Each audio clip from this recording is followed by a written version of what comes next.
Good evening to all, this is Ritu and welcome to study more knowledge. तो आज PGT Hindi का exam हुआ था, तो ये उसी की आंसर की है।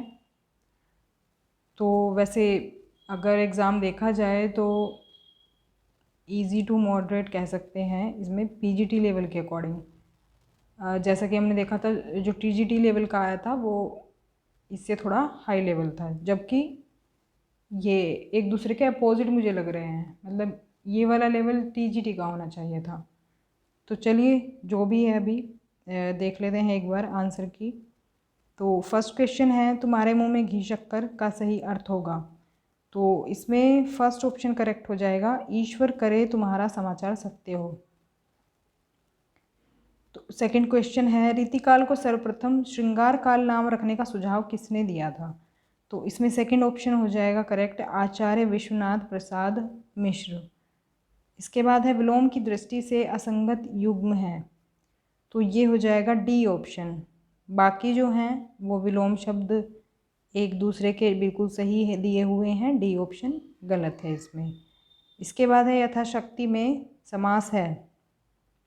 तो इसमें हो जाएगा अव्ययी भाव समास, ए ऑप्शन करेक्ट होगा। एक वाक्य शुद्ध है, पांचवा जो क्वेश्चन है इसमें शुद्ध वाक्य आपको बताना है, तो इसमें डी ऑप्शन करेक्ट होगा। डी ऑप्शन में दिया हुआ है, उन्होंने बहुत सी पुस्तकें एकत्रित कर ली हैं। तो डी ऑप्शन बिल्कुल करेक्ट है। ग्रामेटिकली अगर हम देखें तो डी ऑप्शन इसमें करेक्ट हो जाएगा। इसके बाद नेक्स्ट क्वेश्चन है, कान पर जूना रेंगना मुहावरा का सही अर्थ क्या है।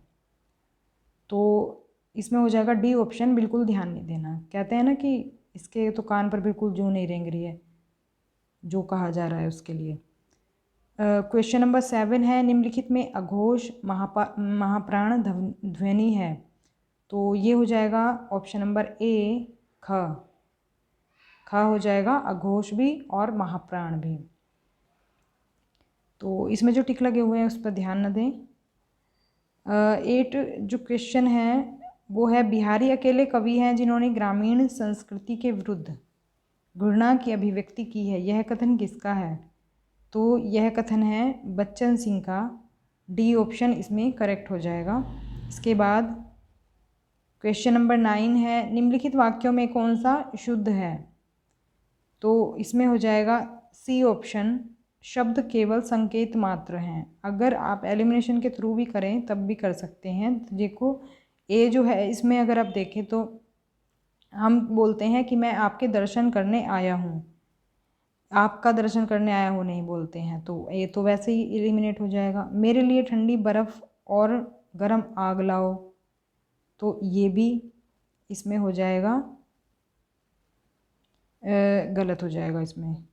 फिर है लास्ट वाला, अगर देखें, मैं आप पर श्रद्धा रखता हूँ, मैं आप में श्रद्धा रखता हूँ, ऐसे हम बोलते हैं। तो इसके हिसाब से सी ऑप्शन जो है हमें बिल्कुल सही लग रहा है, तो सी हो जाएगा करेक्ट। इसके बाद है क्वेश्चन नंबर 10, नयनों की नीलम की घाटी जिस रस घन से छा जाती हो, वह कौंध की जिससे अंतर की शीतलता ठंडक पाती हो।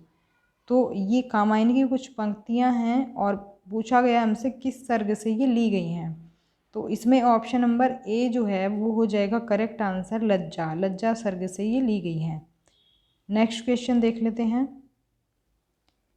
11 क्वेश्चन है, रत्नाकर जोपम कथा पुस्तक का संबंध किससे है। तो इसका संबंध है वज्र यानी सिद्ध से, इसमें बी ऑप्शन करेक्ट हो जाएगा।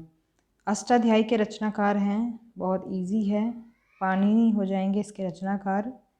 फिर है 30 नंबर का क्वेश्चन, कबीर का भक्ति आंदोलन विद्रोह मूलक है तो गोस्वामी तुलसीदास का प्रतिरोधात्मक। तो यह विचार व्यक्त करने वाले विद्वान कौन से हैं। अब इसका मुझे कंफर्म जो है वो आंसर नहीं मिल पाया है, तो इसका आपके अकॉर्डिंग क्या लग रहा है आपको, अब वो आप कमेंट बॉक्स में बताएं। इसके बाद नेक्स्ट क्वेश्चन देख लेते हैं, निम्नलिखित में से घनानंद की रचना नहीं है। तो घनानंद की ए बी सी तीनों रचनाएं हैं। जो डी ऑप्शन है पक्षी विलास, ये घनानंद की रचना नहीं है, डी ऑप्शन इसमें हो जाएगा करेक्ट आंसर। हिंदी के किस आचार्य ने छल नामक संचारी भाव को प्रचारित किया। तो ये हो जाएगा सी ऑप्शन, देव। आगे बढ़ते हैं। क्वेश्चन नंबर 16, भक्ति काल के किस कवि ने बरवे नामिका भेद लिखा है?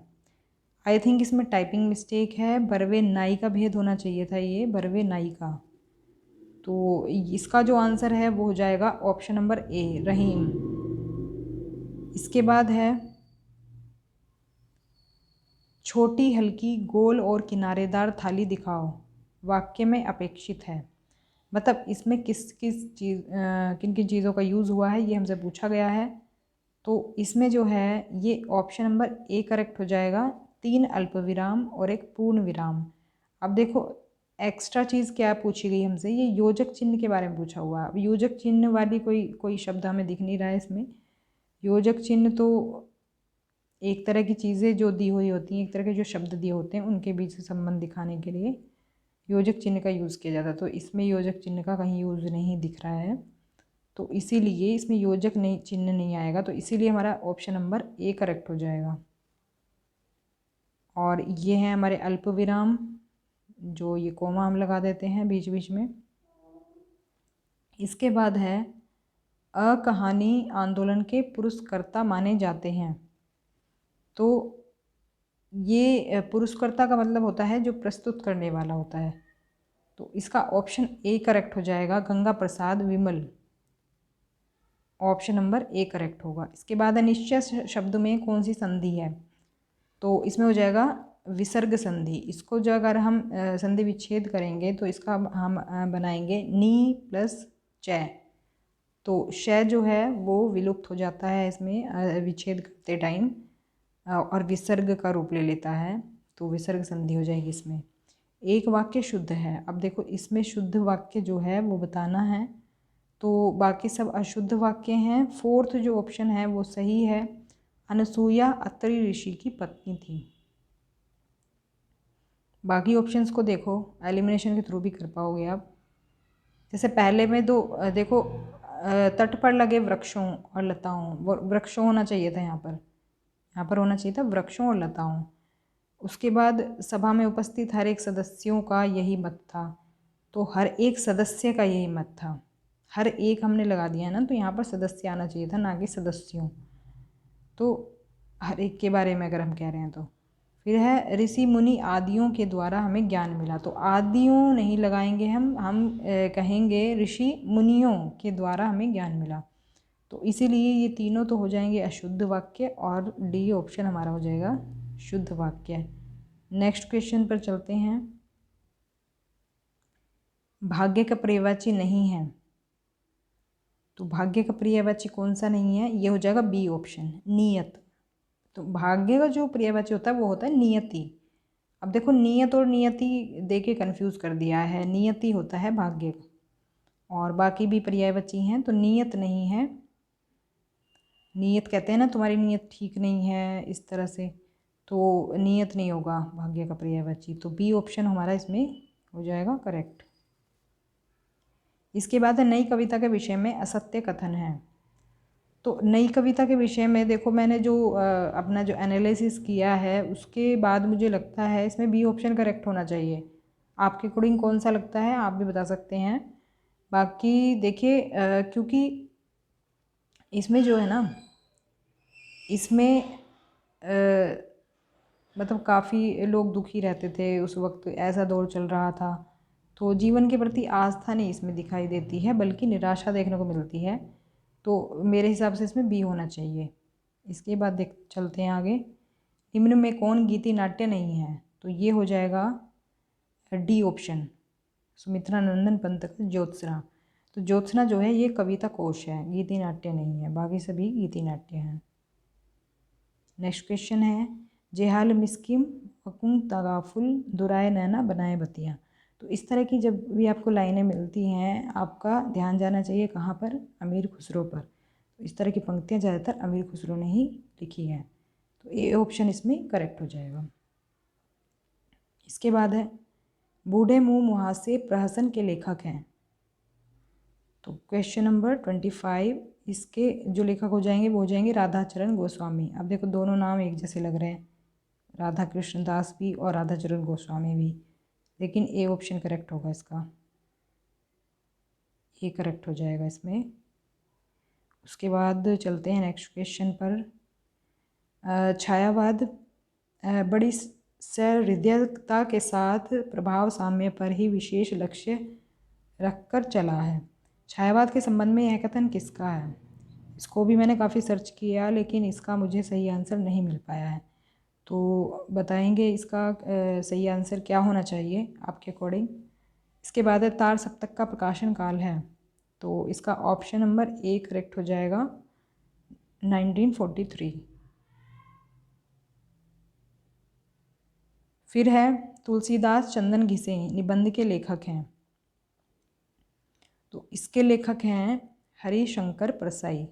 तो ये व्यंग लेखक हैं हिंदी के सबसे बड़े, और ये भी एक व्यंग रचना ही है, सॉरी ये निबंध है, बाकी ये व्यंग रचनाएं ज़्यादा करते हैं। व्यंग सबसे बड़े व्यंग लेखक हैं ये। इसके बाद है सर्वे स्वरा घोषवंतो बलवंतो वक्तव्य, यह कथन किस ग्रंथ का है? तो इसका आंसर भी जो है हम करेंगे स्किप, इसका भी आंसर सही नहीं मिल पाया है। इसके बाद है आंखें बिछाना मुहावरा का सही अर्थ है। तो आंखें बिछाना आपने देखा होगा कि कभी कभी हम किसी का जो जैसे कोई आने वाला होता है तो उसका वेट जो करते हैं वो उसके लिए प्रयुक्त होता है मुहावरा। तो हृदय से आदर करना इसका हो जाएगा डी ऑप्शन करेक्ट।